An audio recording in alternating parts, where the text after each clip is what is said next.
Coucou à tous.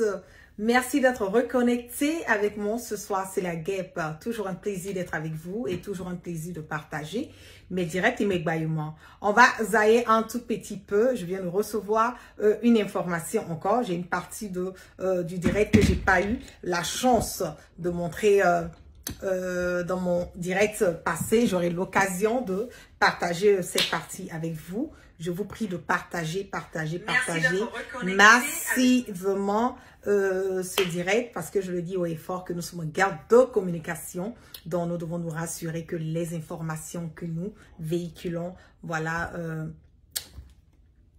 passent sans crainte et surtout sans peur. Qu'est-ce qui se passe en ce moment et à cet instant T? Je vais vous faire écouter rapidement ce que le militaire a eu, voilà, le responsable. Écouter le face-to-face de Assimi Goïta avec le président Poutine et on aura l'occasion de faire une appréciation de ce qui se passe en ce moment et à cet instant T. Mais bien avant de commencer, je vais vous faire écouter d'abord ce que le militaire a eu à dire concernant voilà cette réunion de la CEDEAO que j'ai eu à vous dire qui doit se tenir ce demain dimanche à parler du cas, pour parler du problème voilà, qui se pose concernant le Niger. On va écouter rapidement et on aura l'occasion de pouvoir mieux. Numéro 10. La CEDEAO envisage tenir demain dimanche 30 juillet 2023 un sommet extraordinaire à Abuja au Nigeria sur le cas Niger. L'objectif de cette rencontre est la validation d'un plan d'agression contre le Niger à travers une intervention militaire imminente à Niamey en collaboration avec des pays africains non membres de l'organisation et certains pays occidentaux. Nous rappelons une fois de plus à la CEDEAO ou toute autre aventurier notre ferme détermination à défendre notre patrie. Fait à Niamey le 29 juillet 2023, signé le président du Conseil national pour la sauvegarde de la patrie. Ok, donc une fois encore pour nous dire que les Nigériens ne sont pas prêts à give up, ils sont pas prêts à lâcher, ils ne sont pas prêts à abandonner et ils sont prêts pour tout ce qui va venir avec la CEDEAO, peu importe la décision qui sera prise demain avec Emmanuel Macron, bien sûr, et avec Alassane Ouattara, parce que nous le savons et fort qu'il y a beaucoup de pays africains qui font part de cette décision qui est en train d'être prise pour pouvoir quelque part venir à la contre du choix du peuple du Niger. Et maintenant, on va repartir et on va réécouter le face-to-face du colonel Assimi Goïta avec le grand E de la Russie, Vladimir Poutine. Et nous allons mieux comprendre l'échange, qu'est-ce qui s'est passé, qu'est-ce qui est en train d'être, qu'est-ce qui est mis en place, comment est-ce que les choses vont évoluer, voilà, avec Assimi Goïta et Poutine. Et en fonction de ça, nous aurons mieux la possibilité de mieux apprécier, voilà, l'échange et nous allons pouvoir communiquer là-dessus. On y va. Nous avions été en contact au téléphone et là, c'est votre première visite et je tiens à vous remercier au début de notre rencontre d'aujourd'hui d'être venu en personne au sommet Russie-Afrique. Pour nous tous, ici, c'est une rencontre importante, dense, qui est dense en différents rendez-vous, en contact, en signature de documents importants. Pour la Russie, c'est important de maintenir de telles rencontres avec nos amis africains et je suis convaincu que pour nos amis africains ce travail que nous avons fait pendant 2, même 3 jours est très important. Nous considérons le Mali comme un de nos partenaires clés dans la région et nous sommes intéressés évidemment, à faire passer nos relations à un niveau résolument supérieur, maintenir ce dialogue. Donc, Poutine nous dit déjà qu'il est heureux que Assimi soit là. Et ce qui m'a un peu, comme on le dit, surpris, c'est que il a dit c'est ton premier voyage. Effectivement, c'est le premier voyage, de Assimi Goïta en dehors du Mali. Donc, Poutine suit à la lettre, il suit normalement, il est au courant de tout ce qui se passe, voilà, au niveau du Mali. Et il lui dit que le Mali est un pays qui est un élément clé. Un élément clé. Ça veut dire que Poutine a du respect, la Russie a du respect pour le Mali. On y va, on va écouter encore plus. Nos ministres des Affaires étrangères sont en contact régulier. Au mois de mars de cette année, lors de la deuxième conférence interparlementaire, le gouvernement de transition avait une rencontre avec les autorités parlementaires françaises et en particulier de la Douma. De notre côté, Monsieur le Président, nous sommes résolus à continuer nos investissements et nos travaux en matière commerciale. J'ai noté malheureusement une baisse du volume de nos échanges, alors qu'avec beaucoup de pays africains, au contraire, nous avons une augmentation de ce volume d'affaires. Et cette année, nous avons eu un projet d'extraction de lithium. Et donc, Rosatom a été investi dans une entreprise locale. Donc, il y a en minerais, en énergie, en agriculture, tout cela, ce sont des domaines dans lesquels nous pouvons travailler ensemble. Et au fur et à mesure de nos efforts, nous allons continuer à soutenir cette augmentation, mais aussi à collaborer dans le contexte de l'ONU, avec notamment des nouvelles livraisons de biens alimentaires. Une grande importance pour l'avenir, c'est notre coopération en matière d'enseignement. Nous considérons que c'est important, ça permet de créer une base essentielle. Et cela aussi permet d'encourager le développement de certaines régions, de certaines activités, certains secteurs de l'économie. On a vu des spécialistes du Mali qui ont été formés en Russie, à l'époque soviétique d'abord. Il va nous faire le background. Il va nous faire l'histoire. En nous disant qu'il y a des Maliens qui ont été formés à l'époque de l'Union soviétique. On va écouter attentivement et on va écouter minutieusement ce que Poutine a à dire. Parce que c'est très important pour les personnes qui pensent que c'est parce que Assimi Goïta est arrivé, voilà, au pouvoir qu'aujourd'hui, le Mali a une coopération avec la Russie. Pour vous dire que relation Mali-Russie date depuis des années, des décennies de cela. On va écouter. Et qui travaillent aujourd'hui en matière d'administration publique, d'agriculture et d'autres domaines. Et nous avons décidé d'augmenter considérablement pour l'année universitaire en cours le quota de bourses publiques de 135 à 290. Nous avons... Même des bourses aux Maliens.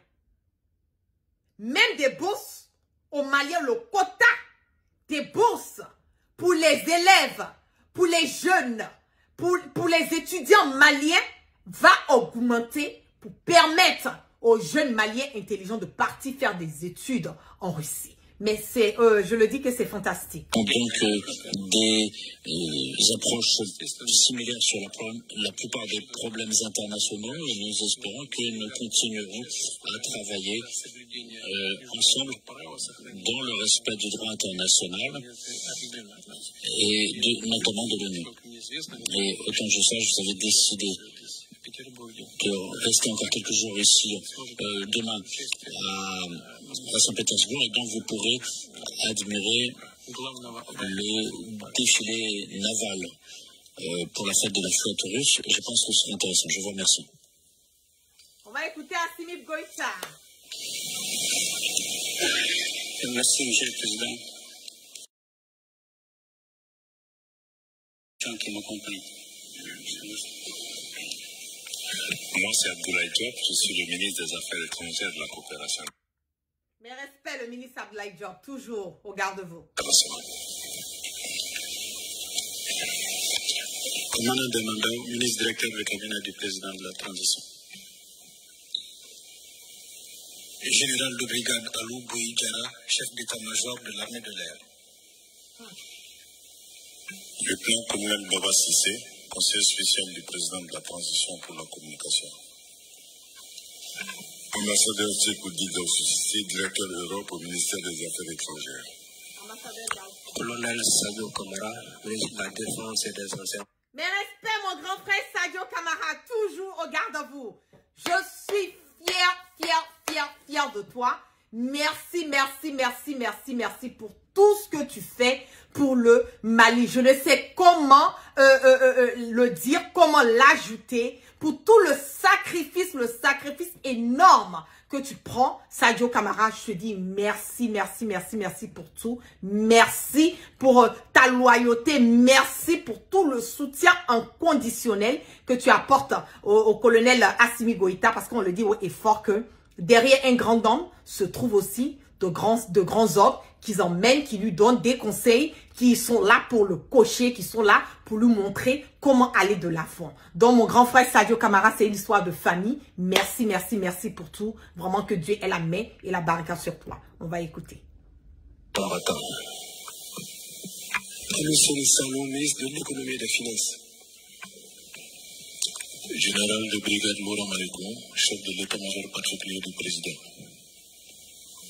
Ambassadeur Fatou Binta Diop, conseiller spécial chargé des questions diplomatiques du président de la transition. Colonel-major Seydou Kamisoko, nouvel ambassadeur du Mali en Fédération de Russie. Omar Tamoura, directeur national de l'agriculture. Merci.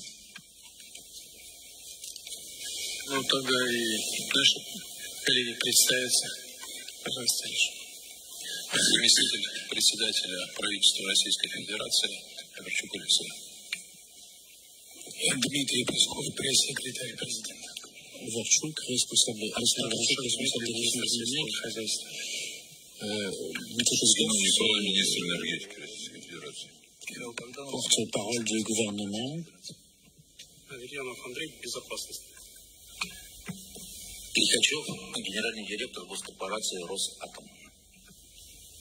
Сергей Лавров, министр иностранных дел. Юрий Ушаков, помощник президента по внешней политике. Игорь Громыко, посол России в Мали. Максим Решетников, министр экономического развития. Дмитрий Шугаев, директор Федеральной службы по военно-техническому сотрудничеству. Александр Фомин, заместитель министра обороны. Сергей Михеев, заместитель директора службы внешней разведки. Merci, Monsieur le Président. Excellences, Monsieur le Président de la Fédération de Russie, Mesdames et Messieurs les membres des délégations russes et maliennes, je voudrais tout d'abord adresser mes chaleureuses et fraternelles salutations à Son Excellence M. Vladimir Poutine, Président de la Fédération de Russie, grand ami du Mali, et vous exprimer au nom du peuple du Mali, de son gouvernement et à mon nom propre, ma profonde gratitude pour l'invitation et l'accueil réservé à l'ensemble des membres de ma délégation. Monsieur le Président, notre participation à ce deuxième sommet Russie-Afrique démontre l'importance que nous accordons à cette relation historique si particulière que nous avons avec la Russie et basée sur nos multiples valeurs communes, notamment le respect, l'égalité et l'équité. Le soutien constant que votre pays apporte à la transition malienne est le reflet de la grande amitié et de la fraternité entre nos deux pays et nos deux peuples. Mais démontre également votre engagement personnel pour le retour de la paix et de la stabilité dans le Sahel et plus particulièrement au Mali. Le processus de refondation que nous avons entrepris au Mali depuis le début de la transition politique devra nous permettre de poser les bases solides d'un développement harmonieux afin d'éviter un éternel recommencement conformément aux aspirations de nos populations.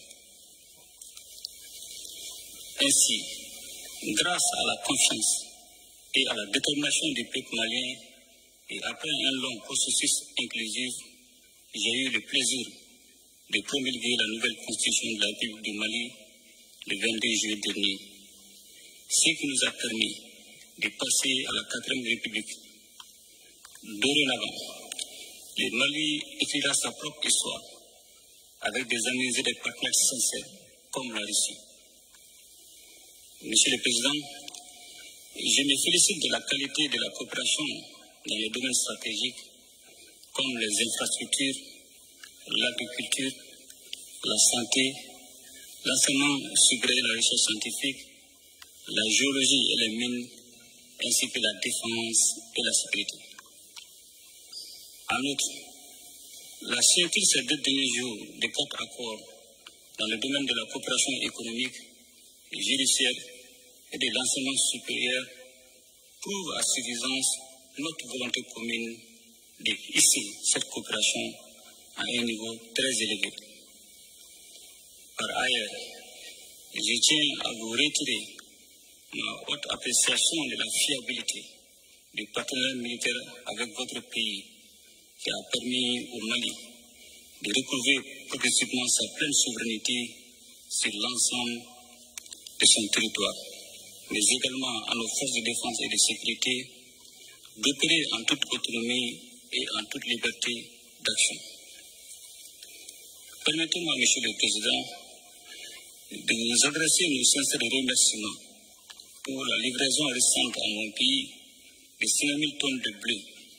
Cette marque de solidarité de la Fédération de la Russie s'est également manifestée par votre décision de faire du Mali l'un des 6 pays bénéficiaires du prochain don de céréales. Au regard du contexte international particulièrement tendu, de nombreux pays africains, notamment le Mali, reçoivent des pressions sans précédent exercées par certains pays qui voient d'un mauvais œil le partenariat avec la Russie et veulent nous sanctionner pour nos choix souverains. Ces pratiques néocoloniales ne nous étonnent guère et requièrent une réponse coordonnée et concertée afin d'être un véritable contrepoids dans la géopolitique mondiale. Ainsi, le peuple malien apprécie à sa juste valeur le soutien international de la Russie, car c'est dans les moments difficiles que l'on reconnaît ses vrais amis. De plus, je tiens à vous exprimer ainsi qu'à l'ensemble du peuple russe toute notre solidarité et vous dire que l'amitié russo-malienne est une amitié sincère, durable, basée sur un partenariat gagnant-gagnant et qui ne souffrira d'aucune instrumentalisation. L'amitié de la Russie et du Mali est basée sur une amitié de quoi? Gagnant et gagnant. Ça veut dire que si le Mali deal avec la Russie, c'est parce que le Mali reçoit quelque chose. Si la Russie deal avec le Mali, c'est parce que la Russie reçoit quelque chose. C'est de ça il s'agit. On va continuer un tout petit peu. Pour terminer, je voudrais vous assurer de ma disponibilité constante et celle du peuple malien à œuvrer avec vous et le peuple russe au renforcement constant de la coopération bilatérale pour le bénéfice exclusif de nos populations. Je vous remercie. Un discours fabuleux, un discours à couper le souffle, un discours qui en dit beaucoup, un discours de reconnaissance de Assimi Goïta envers le président Poutine, un discours d'espoir, un discours qui nous permet de comprendre qu'il y a beaucoup encore plus de choses à faire dans l'avenir et que ce n'est que le début du commencement et que franchement, le Mali est prêt à dealer, le Mali est prêt à aller de l'avant, le Mali est prêt à mettre tout ce qu'elle a à mettre pour que le Mali soit un pays indépendant dans son intégralité et que le Mali puisse aller de l'avant. C'est de ça qu'il s'agit. On va écouter maintenant le discours du président de la transition, Ibrahim Traoré, qui a fait un discours, le face-to-face de Ibrahim Traoré avec Poutine. Nous allons écouter, nous allons mieux apprécier. Ibrahim Traoré et Poutine.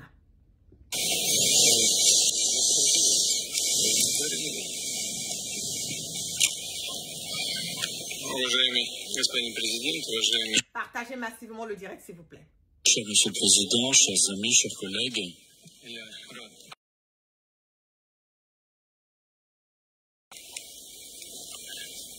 cher Monsieur le Président, chers amis, avant tout, je tiens à vous exprimer ma gratitude d'avoir répondu à notre invitation et être venu ici pour participer aux travaux du deuxième sommet Russie-Afrique. Je pense que vous serez d'accord avec moi que cette rencontre a été utile, diverse. Chacun a pu exprimer son opinion, ses opinions étaient diverses. Mais d'une manière générale, l'ensemble des travaux s'est déroulé dans une atmosphère d'attention, d'amitié et de recherche de solutions. Au cours du sommet, nous avons parlé de diverses sortes d'aide et de coopération avec l'Afrique. Nous avons pu remettre les pendules à l'heure sur un certain nombre de points pour continuer à travailler ensemble.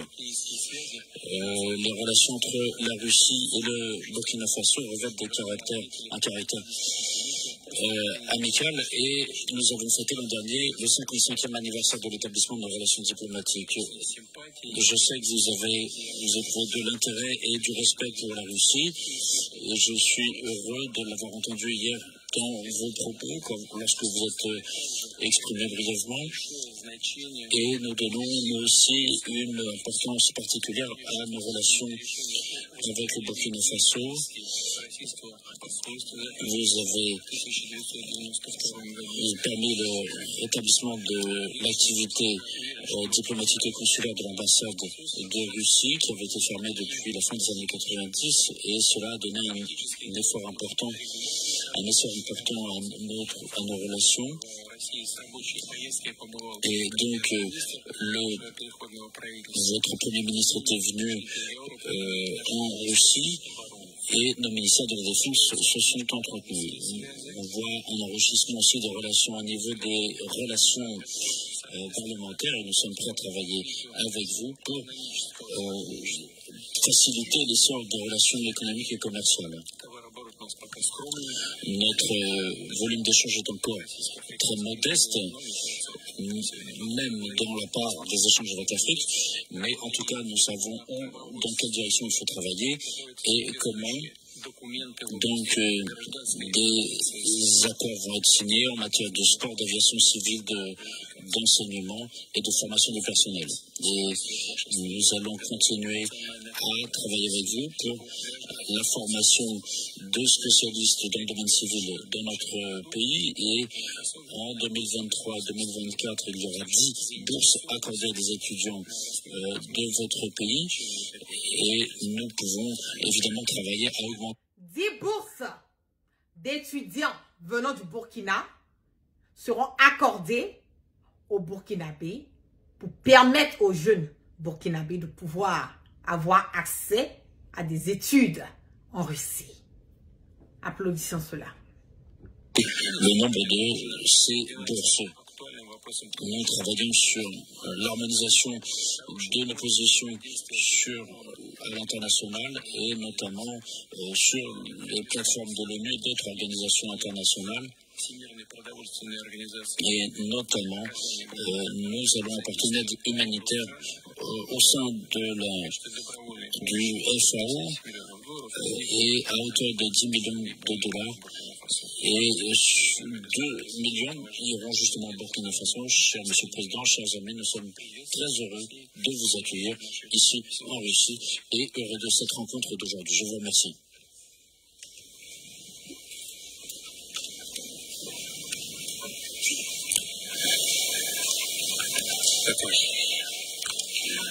Donc, bonjour à tous, Monsieur le Président. Donc, c'est un autre jour pour nous d'être là ici. C'est ce que nous avons pu le constater hier.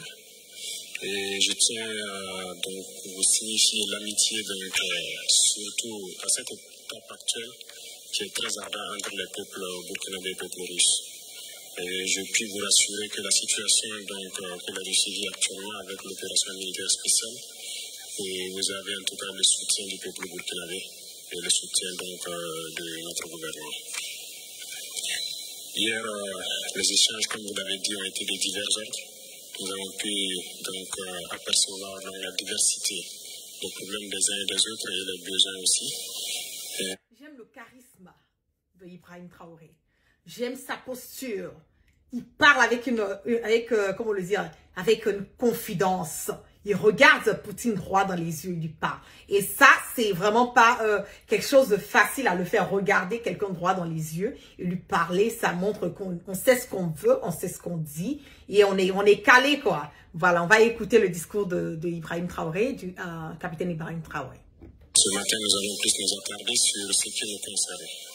Vous avez déjà évoqué le volet diplomatique.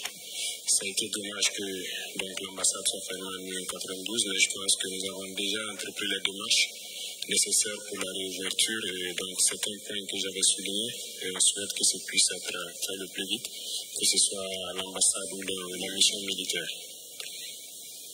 Actuellement, la sous-région est donc un peu mouvementée par tout ce que vous savez, donc le désir de changement des différents peuples.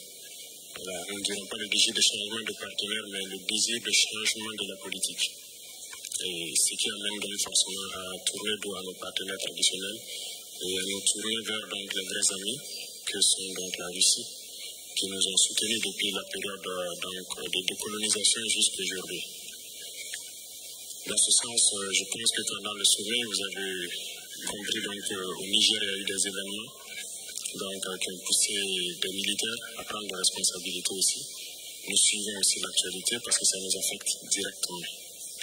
Ça nous affecte en ce sens que hier, après mon allocution, à la pause, j'ai eu des échanges avec certains chefs d'État qui pensent me pointer directement du doigt, être auteur de ce qui se passe dans la sous-région.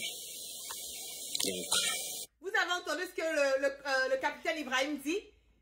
Pendant le sommet, pendant la pause, il y a certains chefs d'État africains, on les connaît bien, les vendus, les poulains de la France, qui se sont attaqués à lui en disant qu'il est auteur de ce qui se passe dans la sous-région. C'est vraiment dommage, voilà, qu'on arrive à ce point et que franchement, voilà, tous les pays aujourd'hui qui veulent sortir de ce bordel, de ces chiens-là, ne puissent pas le faire, voilà, sans une pression ou bien même sans des critiques venant de d'autres pays africains qui sont aussi à la solde, voilà, de l'Europe. On va écouter le discours d'Ibrahim Traoré. Ça veut dire aussi que, indirectement, voilà, certains pensent que c'est l'effet de la Russie. Et comme vous pouvez le constater sur la plupart des médias occidentaux qui continuent de véhiculer ce genre de messages. Donc c'est un paramètre à prendre en compte dans la diplomatie. Il se peut que dans les jours à venir, ce pays connaisse des sanctions.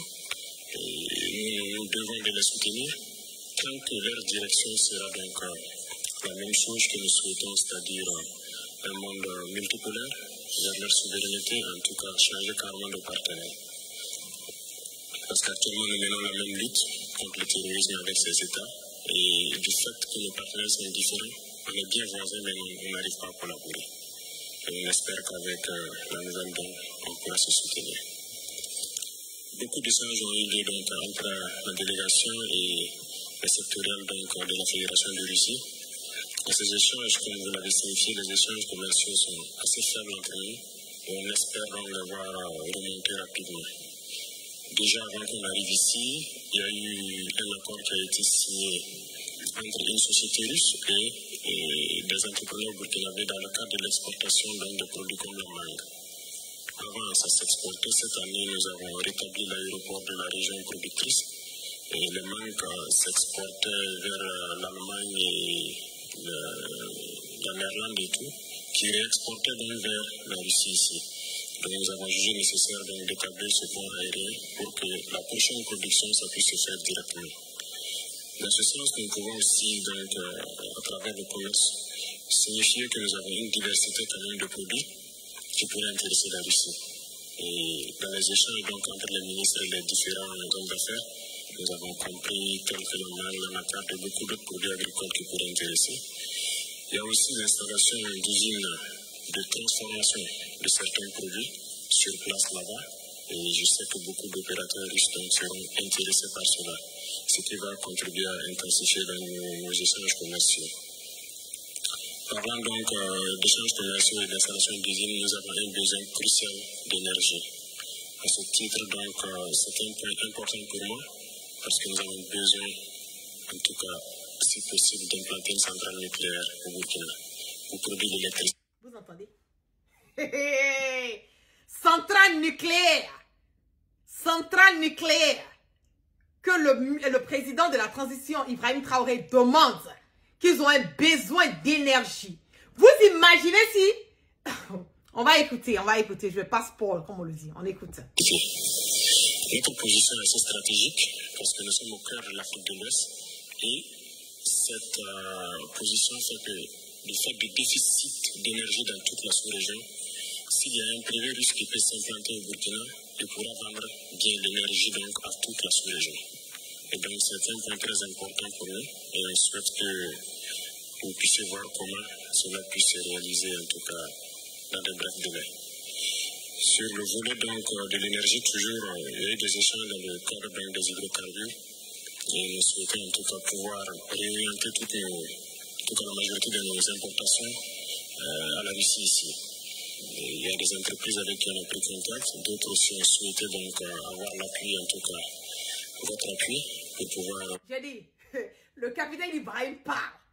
Vous voyez Poutine, il est assis, puis il écoute, il remue la tête. Il dit, ouais, le petit, non, il est bon. Le petit, il est bon. C'est que, it's amazing. Je ne sais pas comment est-ce que je vais exprimer, son côté guindé, voilà, que Ibrahim a, de dire ce qu'il pense haut et fort, et regarder la personne droit dans les yeux, et lui dire, c'est ce qu'on veut, on a besoin de ça, on a besoin de ça, on a besoin de ça. Voilà. On y va. Ici, c'est tout ce qui concerne les produits pétroliers et nous sommes allés jusqu'à ajouter le bitume parce que nous avons beaucoup d'infrastructures routières surtout à construire. Donc on souhaite que vous puissiez appuyer donc, les producteurs pour qu'ils puissent nous appuyer dans ce sens-là. En ce qui concerne l'agriculture, nous vous remercions déjà. Donc,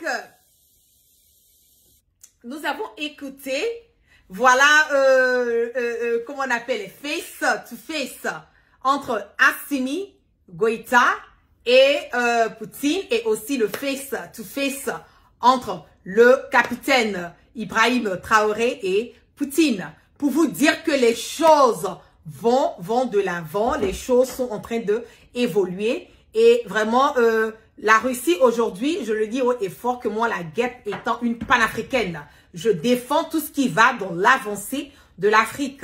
Oui, certaines personnes vont dire, ah, non, mais tu es américaine, comment ça se fait que tu... Voilà, non, pas, je ne suis pas contre la Russie, je n'ai jamais été contre la Russie. J'ai pris le haut en tant qu'une citoyenne américaine de dire que je vais protéger, je vais soutenir mon pays adoptif qui est les États-Unis. Mais cela ne m'empêche pas de dire quand il y a quelque chose de bon, il y a quelque chose de cohérent, il y a quelque chose qui va dans l'avancée de l'Afrique ou bien de tout autre pays, que moi, la guêpe, je puisse applaudir. Aujourd'hui, en tant qu'une panafricaine, voilà, je veux que l'Afrique puisse aller de l'avant. Je veux que le Mali, le Burkina, la Guinée, le Niger, le Tchad et la Côte d'Ivoire, qui est mon pays d'origine, puissent aller de l'avant. Et c'est sur cette lancée qu'aujourd'hui, nous menons ce combat de la cohésion ce combat de la démocratie, ce combat de la liberté d'expression, ce combat de l'union, ce combat qui va emmener tout Africain ou Africaine, venant du nord, du sud, de l'est, de l'ouest, en passant par le centre, à être unis, à former un bloc et pourquoi pas dans l'avenir créer les États d'Afrique comme les États-Unis qui ont été différents États, différents pays dans le passé qui se sont unis pour créer un seul pays qui est aujourd'hui une puissance mondiale qui est les États-Unis. Pourquoi pas ne pas créer les États de l'Afrique? C'est de ça qu'il s'agit. Donc, avec tout ce que nous voyons en ce moment et à cet instant T, voilà, ce sommet a été vraiment très bénéfique en menant les pays africains à exprimer leurs besoins, à dire ce qu'ils attendent comme aide, à dire ce qu'ils ont besoin et aussi à démontrer par A plus B que aujourd'hui, quand on parle de relations, que ce soit sur le volet économique ou sur le volet, comme on le dit, politique ou bien sur le volet sécuritaire, c'est en donnant. Veut dire quoi? Oui, le Burkina ou le Mali apporte quelque chose de différent, de cohérent pour la Russie et vice versa. C'est de ça qu'il s'agit. Ce n'est pas que, oui, on donne tous les contrats. Le Mali a dit dès le départ que nous sommes prêts à lutter, nous sommes prêts à coopérer avec toute personne qui va respecter la souveraineté du Mali et toute personne ou tout État qui va apporter quelque chose.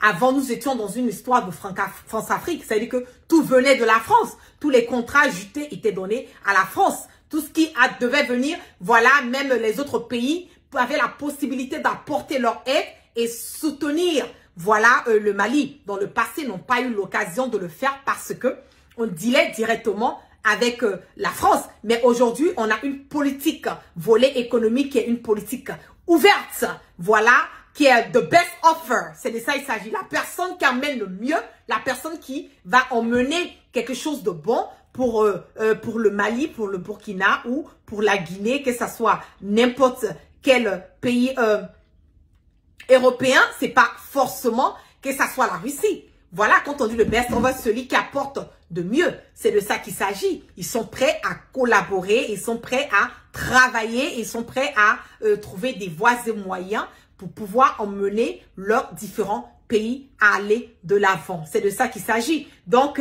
je suis tellement émue, je suis tellement excited, je suis tellement contente de ce sommet qui a emmené plein de personnes à comprendre quel était vraiment le rôle, voilà, primordial, le rôle de l'Afrique, le rôle de tous ces pays africains qui se sont déplacés. On va écouter maintenant au niveau du Niger ce que l'armée a eu à dire une fois encore, parce que je l'ai dit avant-hier de mon direct qu'il y a une réunion qui devait se tenir le dimanche à Abuja. Donc, Ouattara est sur chemin aller à Abuja et ils vont vouloir, j'espère bien qu'ils ne vont pas essayer de vouloir intervenir militairement, voilà, au niveau du Niger, parce que j'ai bien peur que cela risque d'avoir un impact plus sur le peuple nigérien que sur les militaires. On va écouter rapidement, voilà ce que celui qui est en charge, voilà, de côté volet militaire a eu à dire et on va boucler, voilà, mon direct. On y va. Communiqué numéro 10.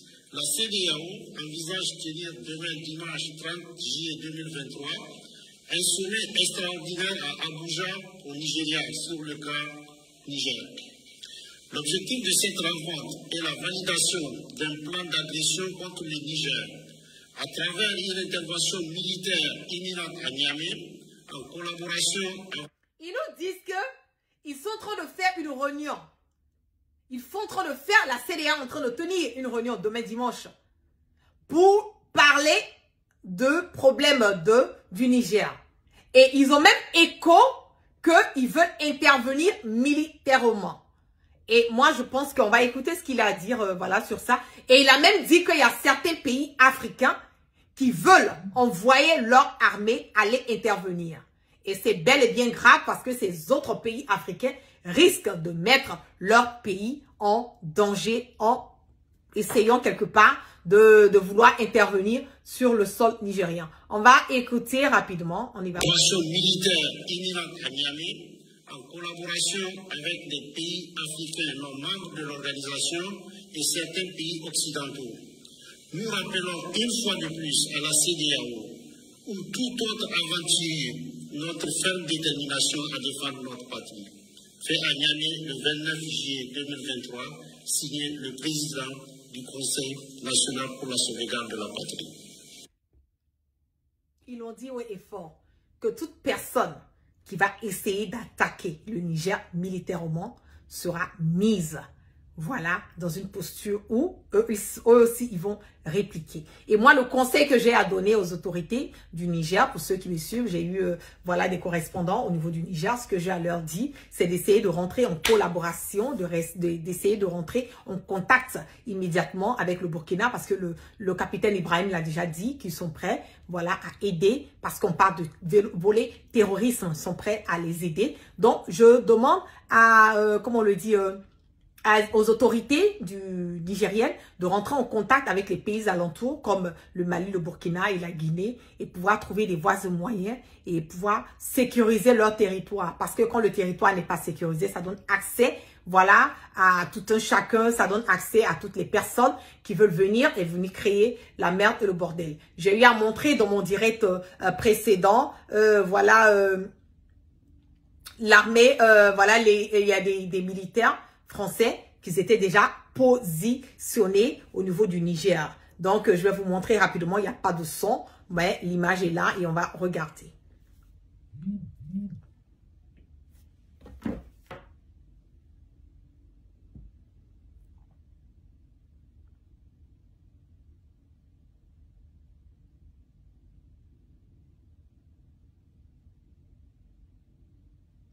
Merci, ma petite sœur. Oh. Je viens de recevoir un message pendant que je suis en direct.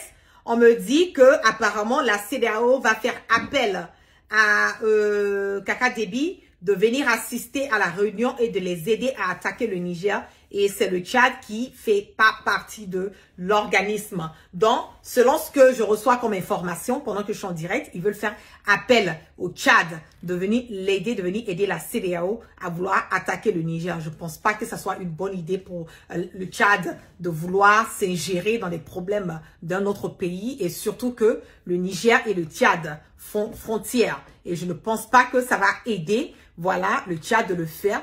Bien au contraire, ça risque de mettre le Tchad dans une posture qui ne sera pas du tout bon parce que on ne sait pas sur quoi le pied des militaires nigériens est déposé. On ne sait pas quelles sont leurs compétences. On n'a aucune idée. C'est bien.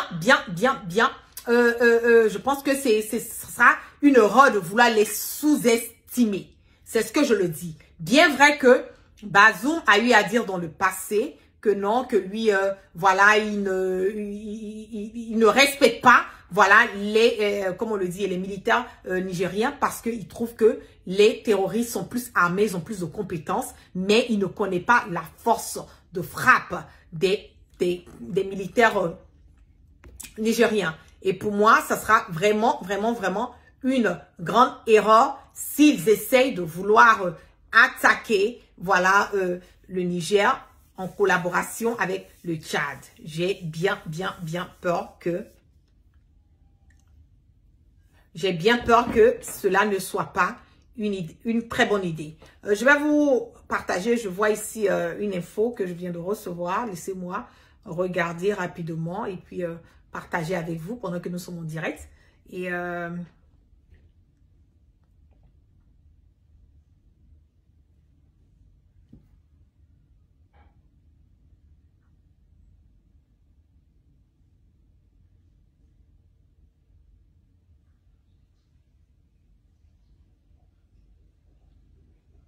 ok, le message que j'ai eu, c'est le couvre-feu qui a été allégé, qui passe de minuit à 5 h du matin au lieu de 22 h à 5 h du matin. C'est l'information que mon correspondant du Niger vient de m'envoyer. Et je pense qu'on va attendre, voir comment est-ce que les choses vont évoluer, voilà, au niveau du Niger jusqu'à demain. Quelles seront les décisions que la CEDEAO va prendre et en fonction de là, nous aurons plus, voilà, les idées plus mises en place pour pouvoir comprendre comment est-ce que la transition nigériane va vouloir attaquer ou bien va vouloir riposter, voilà, sur tout ce qui se passe.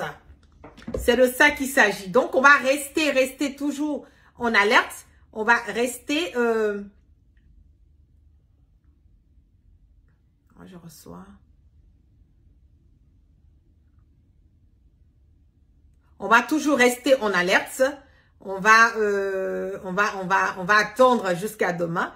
Voilà ce qui va se passer dans leur réunion. Et en fonction de ça, nous allons pouvoir, quelque part, comprendre mieux comment est-ce que les choses vont se passer. C'est de ça qu'il s'agit.